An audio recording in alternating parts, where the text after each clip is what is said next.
अब ये पूछते हैं तो उस वक्त काफी सदस्यों ने पूछा है कि बिल लाते वक्त आपने जिक्र क्यों किया 26 के बाद की जनगणना। मान्यवर, हमने नहीं किया है। 71 में इनकी सरकार थी, इंदिरा जी की सरकार थी, तब इसको फ्रीज कर कर गई थी और वो फ्रीज के कारण हमें इसका जिक्र करना पड़ा।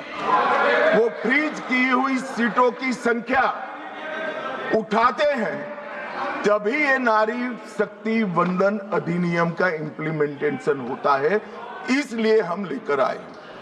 और 71 से अब तक सीटों की संख्या फ्रीज रही और चलते चलते चलते मैं कुछ सीटों का नाम बोलना चाहता हूं माननीय।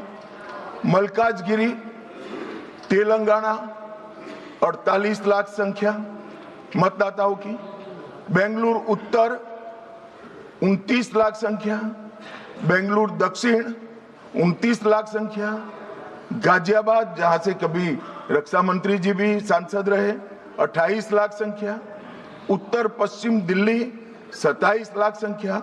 127 सीटें ऐसी है मान्यवर जिसमें 20 लाख से ज्यादा वोटर्स है, 20 लाख से ज्यादा। अब मुझे कोई बताए भला, जहां 48 लाख वोटर है वो सांसद कैसे 48 लाख मतदाताओं की अपेक्षाओं के साथ अपने आप को मैच करता है? इसकी पूर्ति अरे अखिलेश भाई, एक लेवल की बात चल रही है यार, कहां केंद्रीय विद्यालय कर रहे हो अभी? इसका समय आएगा।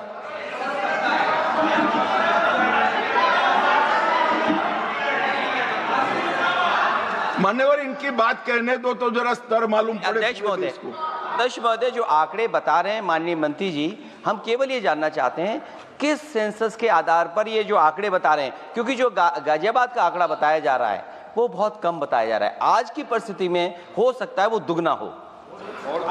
मैं यही कह रहा हूं, ये पुराना है।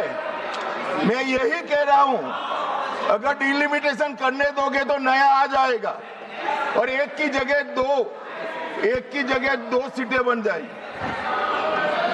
मान्यवर, उनको ये भी पता नहीं है कि वो अपने स्टैंड के पक्ष में आर्ग्यूमेंट दे रहे हैं या विपक्ष में दे रहे हैं।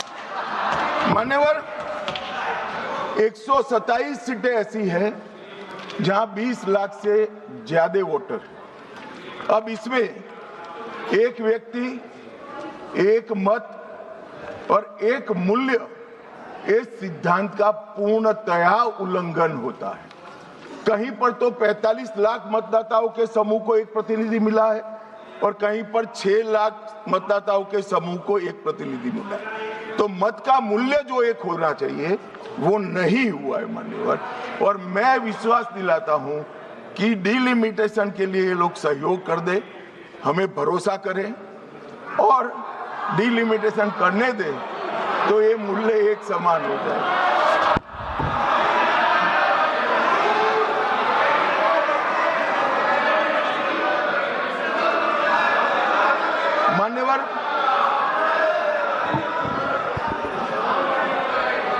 मान्यवर, मैं इसके इतिहास में भी जाना चाहता हूं। सबसे पहले 1972 में तत्कालीन प्रधानमंत्री इंदिरा गांधी जी की सरकार ने परिसीमन विधेयक लाकर सीटों को 525 से बढ़ाकर 545 की और फिर इसको फ्रीज कर दिया।